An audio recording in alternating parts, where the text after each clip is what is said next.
Listo, pues buenas noches a todos.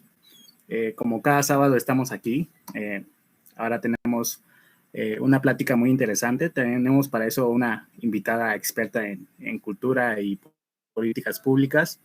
Hace rato estaba pues preguntándole cómo introducirla. Realmente pues para mí es un poquito difícil, o creo que para todos es un poquito difícil esta parte de presentarnos y en especial cuando se trata de alguien que ha hecho o que hace muchas cosas. A Fernanda la conozco desde hace muchos años. En sí es administradora turística y tiene todo este enfoque en la gestión de patrimonio cultural, turismo cultural, es mediadora de museos, a cada rato anda metida en un buen de diplomados, en foros nacionales e internacionales, anda siempre dándole duro al estudio y al debate. Y también es muy buena persona. Esta mañana nos ayudó a plantar espinacas, metió sus manitas a la tierra y le pagamos con una zanahoria, pero bueno, muchas gracias a Fernanda que está aquí. Ella es experta como les digo, en cultura y nos va a hablar de una propuesta. Adelante, Fernanda, el micrófono es tuyo.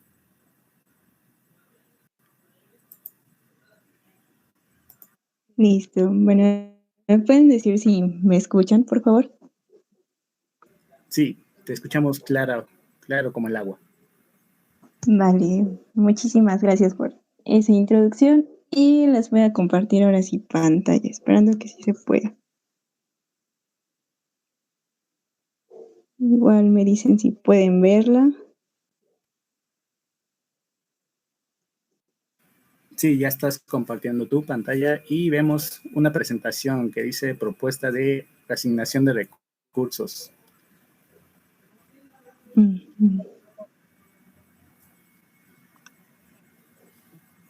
Ok. ¿Ya se ve? Sí. No sé si podrías poner vale. tu teléfono en horizontal y que se vea todo. Déjame intentar. Listo, a ver. Sí, tú dale. ¿Mejor? Sí, mejor. ¿Sí? Ok. Vale, pues el día de hoy les voy a platicar acerca de la propuesta de reasignación de recursos que se da en parte del presupuesto de egresos federal del 2022.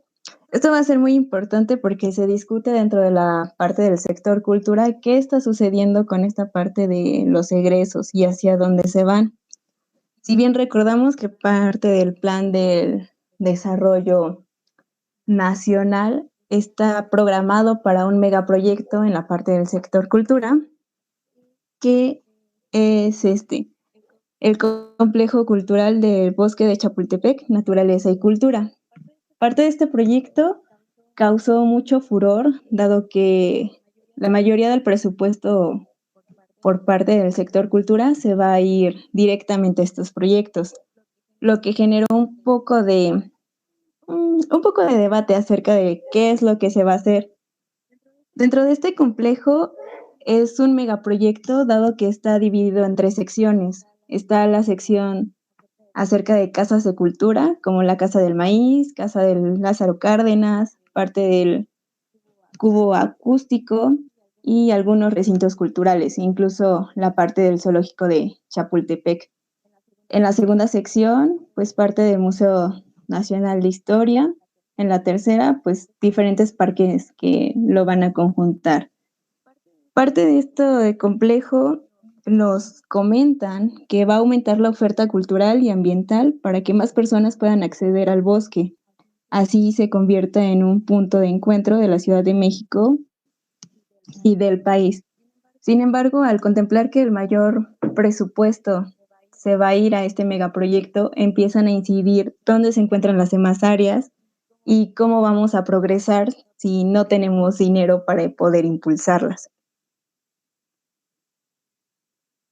Lo que propone parte de algunos gestores culturales, ay, espérenme, sí me movió, ya. Como el señor Carlos Villavicencio y Carlos Lara, que son parte de los redactores de la Ley General de Cultura y parte de analistas de las políticas culturales, proponen que se haya una resignación de este presupuesto. Y esto va a ser muy importante porque empiezan a hacer hincapié en lo que son las casas de cultura y centros culturales. Ellos proponen como que la casa de cultura es el primer punto de contacto de la población municipal. Y esto se va a ver parte de su propuesta, dado que dicen que no está totalmente capacitado o no tenemos los suficientes recursos. En pantalla pueden encontrar como el número de casas de culturas y parte de los centros.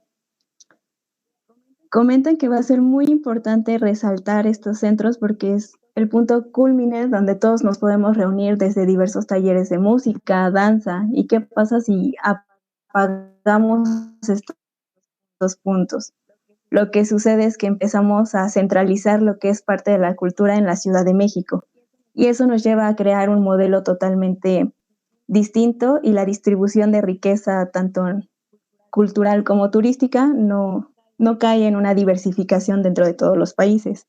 Si nos damos cuenta, parte de los estados, el único que recibe como mayor turismo, y en esta parte pues el turismo cultural, va a ser la Ciudad de México, que está totalmente centralizado. Lo que proponen estos señores gestores culturales es una reserva ciudadana, es decir, que se empiecen a tomar en cuenta cada una de estas casas de cultura y se empiecen a equipar totalmente. Dado que comentan que ni siquiera alguna de estas casas de cultura dentro de sus municipios no cuentan con equipamiento básico, no pueden habilitar un salón de usos múltiples y no tienen cómo sufragar lo que son parte de los gastos necesarios para toda su operación. Si no empezamos a diversificar lo que es parte de estos puntos, lo que sucede es que volvemos a tener esta tiranía de parte del modelo centralista, lo que hace que parte de los otros estados no propongan algunas políticas públicas centradas en la parte de la cultura y no desarrollen lo que son parte de proyectos gestionados directamente con la localidad. Y eso provoca una falta de identidad y también de acercamiento, además de falta de formación de públicos, que es lo que se necesita un poquito más para poder fomentar el tipo de artes que se debe. También algo muy importante es que dentro de las políticas culturales que sigue México es que está mostrada nuevamente con este modelo de pensar de lo global a lo local, cuando parte de la propuesta de los gestores es cambiar este modelo de invertirlo totalmente para que sea de lo local a lo global. Es por eso que hacen énfasis también en estos centros culturales que también abocan y ayudan totalmente a las casas de cultura. Se parte de debatir esta parte del presupuesto a lo que es parte del proyecto o el megaproyecto que proponen de Chapultepec, dado que ese megaproyecto solamente va a beneficiar a lo que son parte de algunos municipios o calles aledañas, pero no se distribuye la riqueza nuevamente. Entonces, ven innecesario también lo que es esa parte de volverlos a centrar y dejarlos sin presupuesto.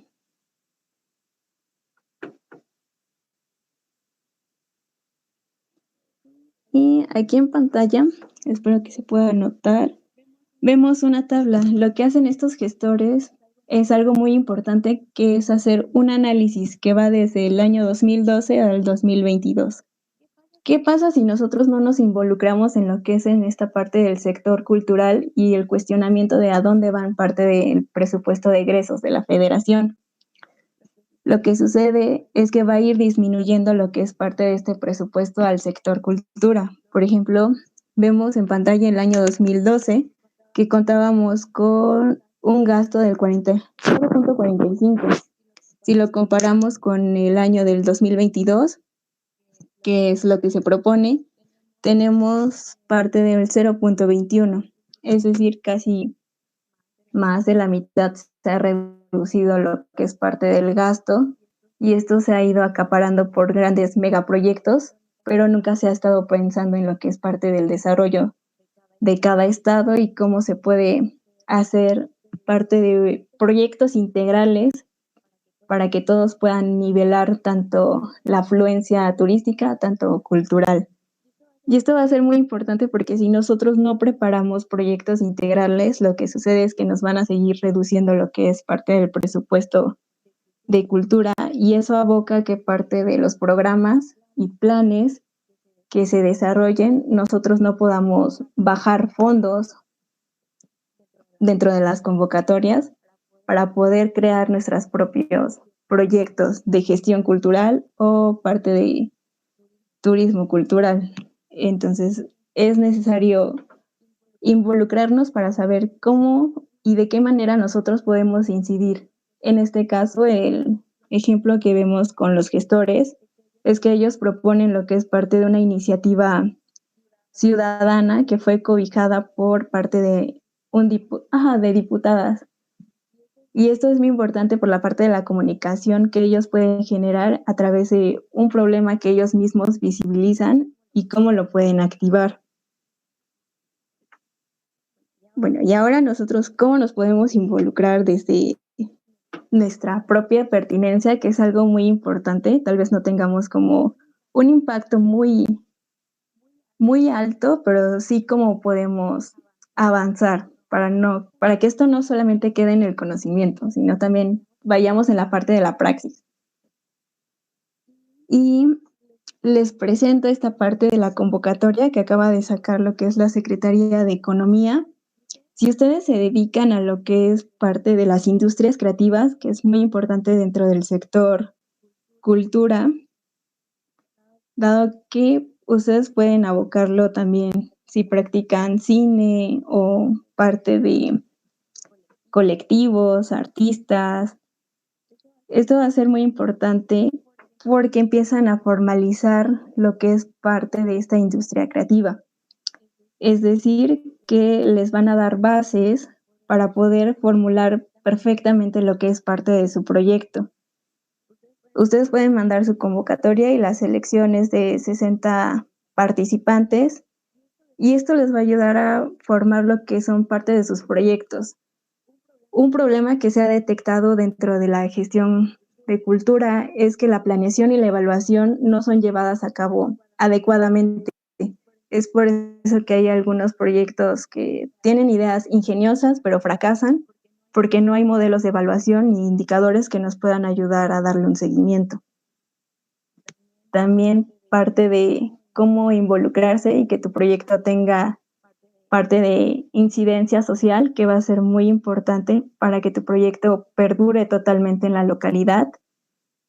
Y también es muy importante que sea realista. Usualmente los proyectos de cultura se piensan desde la percepción del gestor, pero no se ve desde la necesidad de la localidad.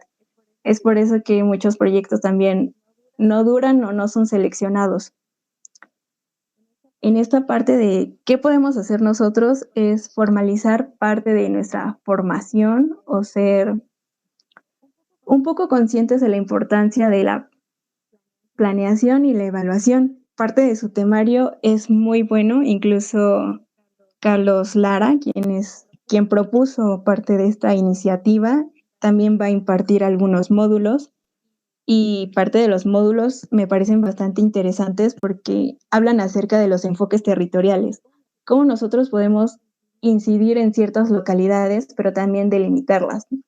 Está bien que tengamos como aspiraciones de querer abordarlo, pero creo que empezar con pequeños proyectos para después generar uno grande con mayor impacto ayudaría bastante. También van a conocer lo que es el marco legal, que esto es muy importante dentro de la gestión cultural. Usualmente no nos acercamos a nuestros marcos legales porque creemos que no tenemos incidencia dentro de esto. Sin embargo, es muy importante porque a través de los marcos legales nosotros podemos alinearnos y tenemos mayores probabilidades de que nuestro proyecto llegue a ser seleccionado, dado que vamos a ir con una continuidad y eso nos va a ayudar bastante para los apoyos, ya sean económicos o por parte de asesorías.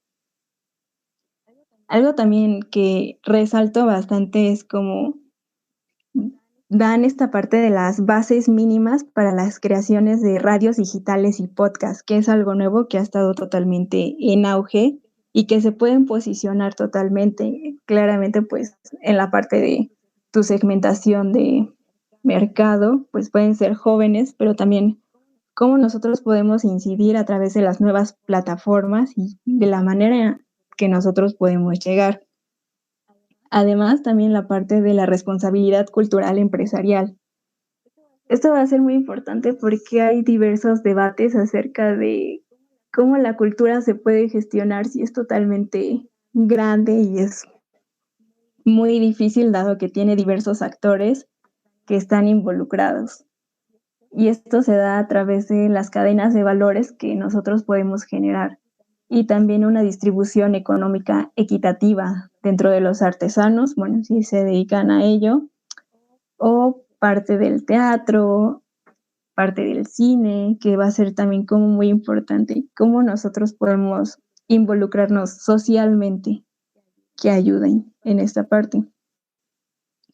Esta convocatoria está abierta todavía 3 días más, entonces pueden checar parte de todos los requisitos y las bases que requieran en la página que les coloco ahí.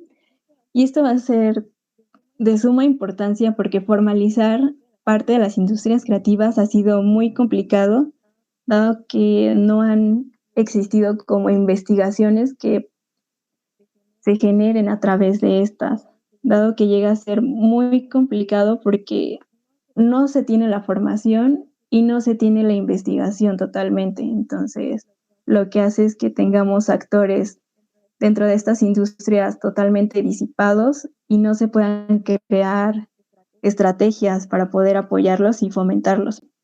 Incluso también una vez que tengamos como un perfil bien definido dentro de una industria creativa, sea la rama que se dedique, es más fácil poder, sí, se facilita tener mayor apoyo, dado que tiene y es consciente de su propuesta de valor, que eso va a poder apoyarse totalmente para una futura formación de públicos o también pues crear ya programas de divulgación o comunicación.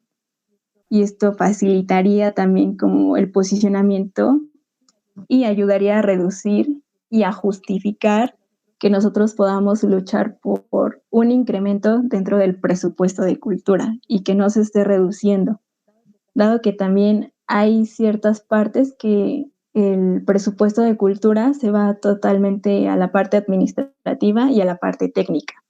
Es decir, que solamente para la ejecución de programas nos queda un porcentaje mínimo y eso resta totalmente a la parte de planes y programas. Entonces, a través de estos pequeños convocatorias donde nosotros nos podemos fortalecer, podemos seguir apoyando tanto propuestas de reservas como la que presentaron Carlos Lara en lo que es parte del Congreso y empezar a generar proyectos que tengan centrado totalmente a la localidad y que sean de una pauta bastante fuerte para poder afrontar también esta reducción de presupuestos.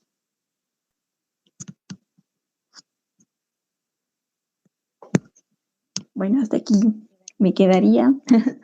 No les quiero dar como otros datos más duros, pero creo que es algo muy importante a reflexionar desde qué postura está tomando afuera y qué podemos hacer nosotros.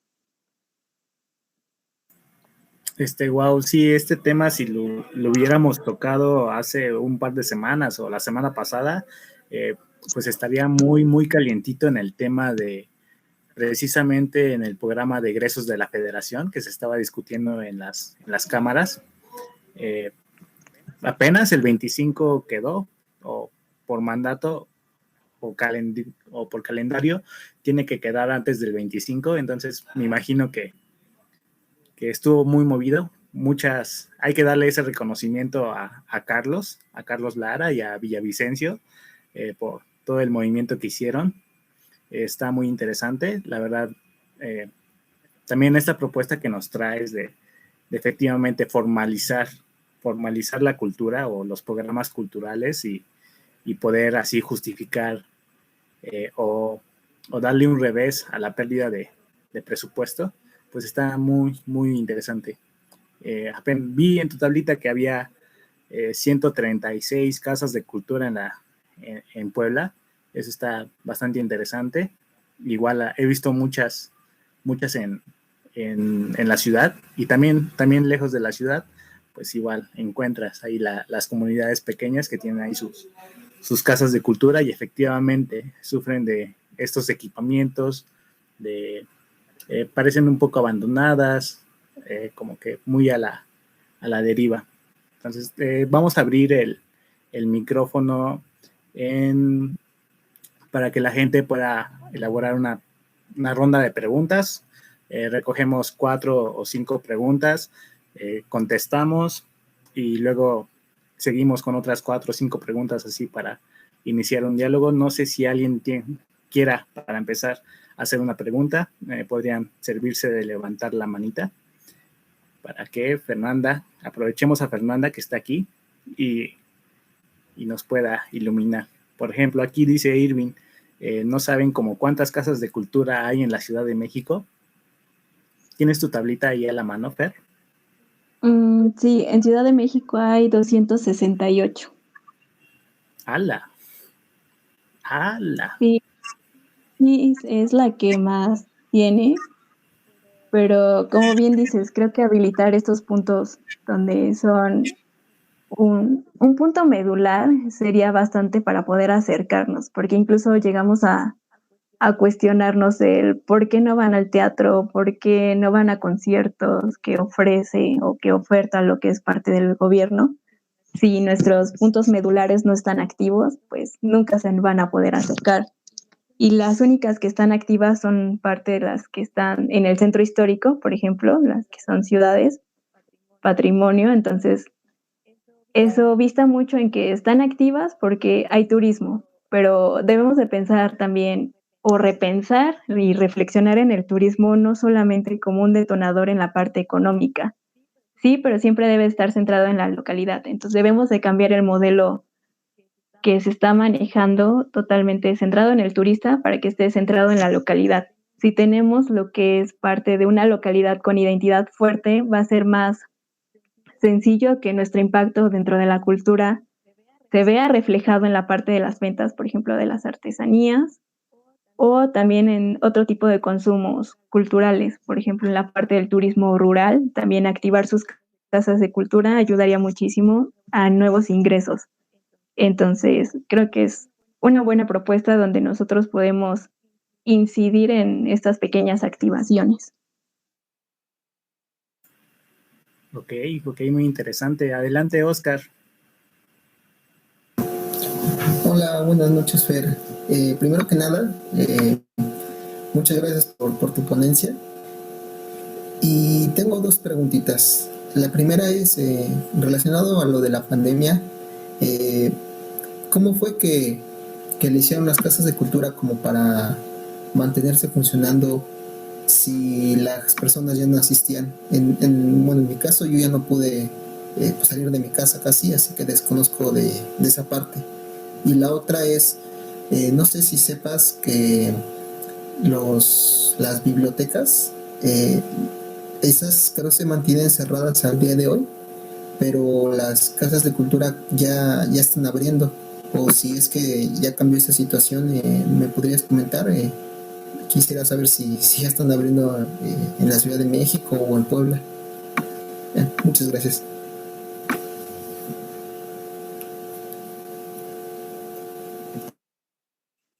Listo. Gracias, Oscar.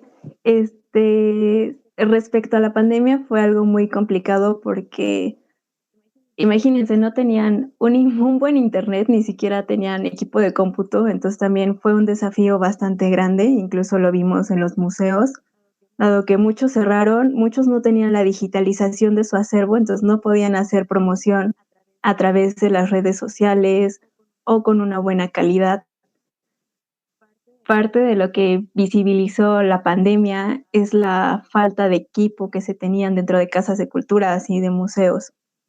Lo que provocó es que muchas casas de cultura y centros culturales cerraran, no tuvieran difusión y se quedaran muertas, al vacío totalmente, porque pues no había forma de mostrar su acervo, porque pues no tenían los medios. Y esto es como muy impactante porque pues no había el acercamiento o incluso perdieron el mismo público que ya tenían cautivo dentro de sus actividades. Esta propuesta pues se visibiliza que sí es necesario al menos tener las bases mínimas de equipo de cómputo o un buen internet para poder promocionarlas. Las casas de cultura que sí tenían estas buenas condiciones empezaron a hacer sus transmisiones en vivo, desde lo que es teatro o cine, había incluso cine debate o incluso conciertos a veces, pero sí fue una estrategia muy complicada de qué vamos a hacer si no tenemos el equipo y no tenemos una programación de oferta cultural que sea agradable, porque también hay que repensar y reflexionar que no es el mismo público que tienes digital que el que tienes presencial. Por ejemplo, un ejemplo que me gusta muchísimo es el Museo del Virreinato en San Luis Potosí. Es un museo súper chiquito y justamente ellos bien comentaban que nunca creyeron tener tanto impacto porque empezaron a tener ya ponencias internacionales. Empezaron a conectar con Alemania, con España, incluso con el público digital también cambió bastante porque ya tenían un público internacional cautivo desde la parte digital. Ahí sería importante hacer un análisis de este público, desde dónde lo siguen, para que no se pierda ya con estas aperturas, también no dejarlas al vacío. Y respecto a las bibliotecas, yo lo veo ahí muy difícil que abran todavía por esta parte de la manipulación y el contacto con los libros sería muy complicada, pero tengo entendido que ya hay bibliotecas abiertas, por ejemplo, aquí en Puebla, Profética, su biblioteca ya está abierta, la del Museo Amparo también ya está abierta, pero dentro de la red de bibliotecas públicas, ahí me parece que todavía no. Hay unas cuantas también. Por ejemplo, en Casa de Cultura, aquí en Puebla, abrieron una nueva biblioteca. Igual está un poco escondida, pero esa también ya está abierta. Pero sí, sus aperturas han sido como muy paulatinas por lo mismo de que cómo se va a manejar el material y cómo lo harán. Ok, ok. Pues sí, aquí tenemos en el chat de Irwin. Dice, estoy muy de acuerdo contigo, Fer. Hay que pensar menos en la cultura como un medio y más como un fin en sí mismo. Y tiene otra duda. Dice, ¿tú crees que deberíamos cambiar? ¿Tú qué crees que deberíamos cambiar en las casas de cultura en una sociedad post-pandémica?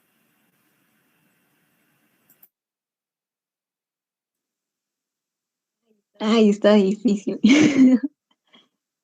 Yo considero que deberíamos hacer un estudio de públicos. Un estudio de públicos nos ayudaría a saber qué es lo que la gente realmente está interesada, cuál es su consumo cultural realmente. Y a partir de eso podríamos diseñar estrategias que nos permitan llegar a la gente.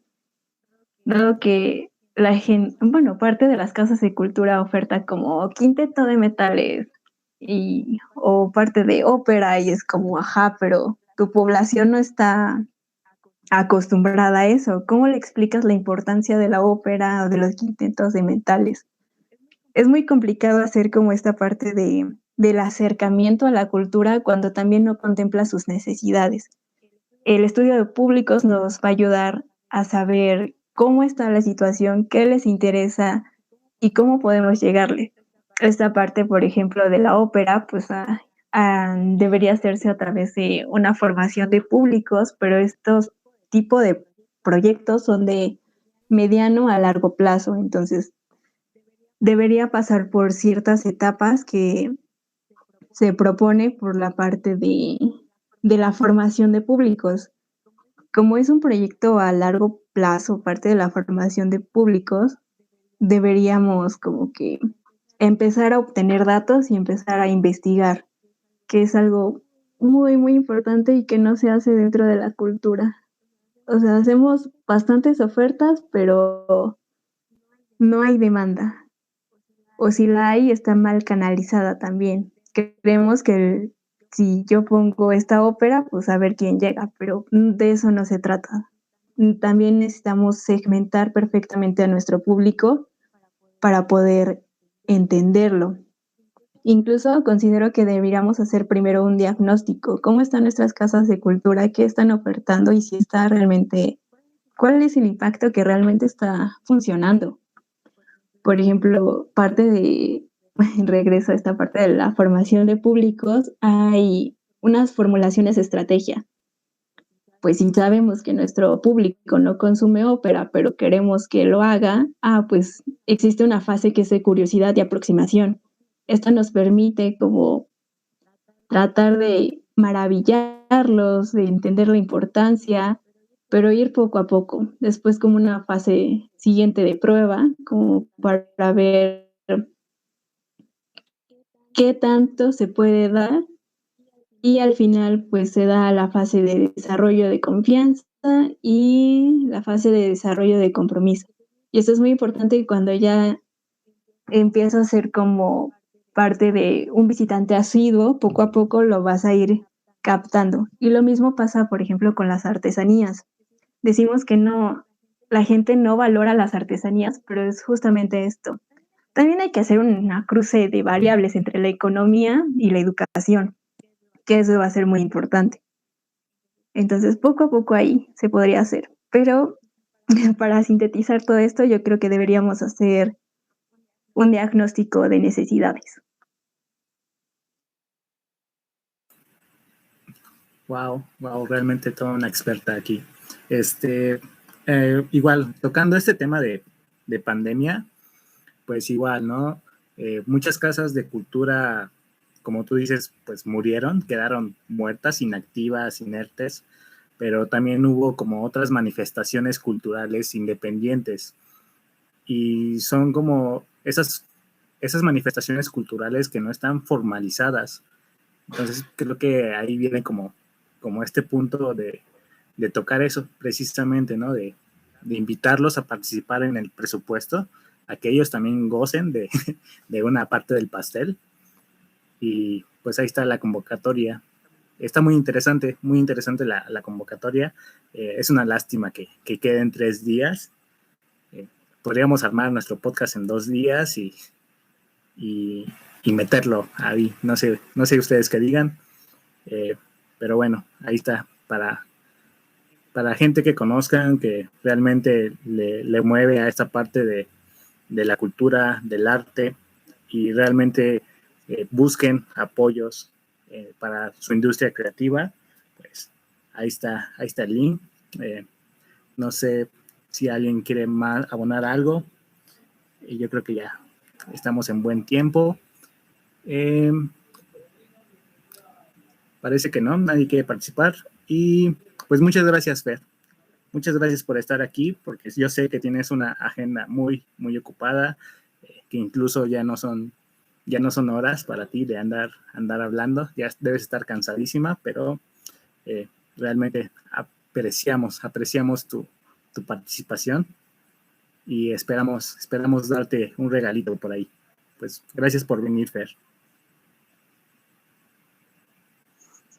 Y muchas gracias por invitarme a hablar de este tema que es un tanto polémico porque no igual volvemos como al mismo punto de que creemos que la política está muy alejado de la cultura y cuando no es así, cuando realmente debemos involucrarnos cuando estamos directo o indirectamente, porque parte de nuestros proyectos van involucrados con esta incidencia social y considero que la cultura también es parte de ayudar y sostener a cambiar parte de nuestro panorama y la realidad social en la que llegamos a vivir. Entonces, es muy interesante. Espera, es que me puse a leer el comentario de Jessie. Sí, ese es el problema. Creemos que la cultura se divide en alta cultura y baja cultura. Entonces, cuando la cultura en la parte de términos antropológicos, todos hacemos cultura. Y creo que es romper también esas barreras de que creemos que porque vamos a un museo vamos a salir con todo el conocimiento del mundo cuando no es así.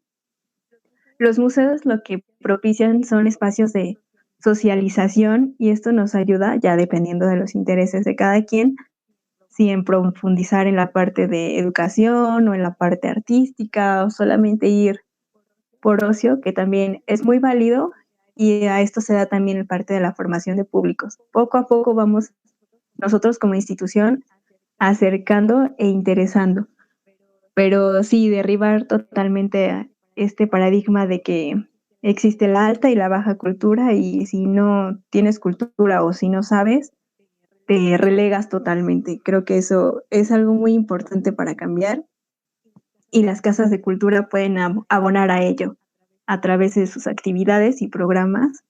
Es muy bueno para poder fomentar estos acercamientos.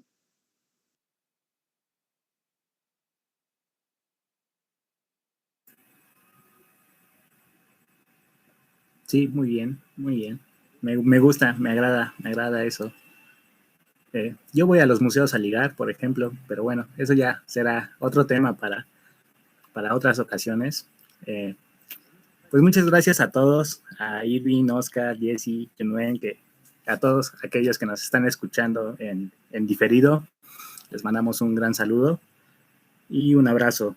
Entonces, nos vemos la próxima semana para tener un invitado de monedas digitales, me parece. Y pues eso es todo. Muchas gracias a todos y nos vemos. Hasta luego. Bye. Hasta luego. Que tengan bonita noche.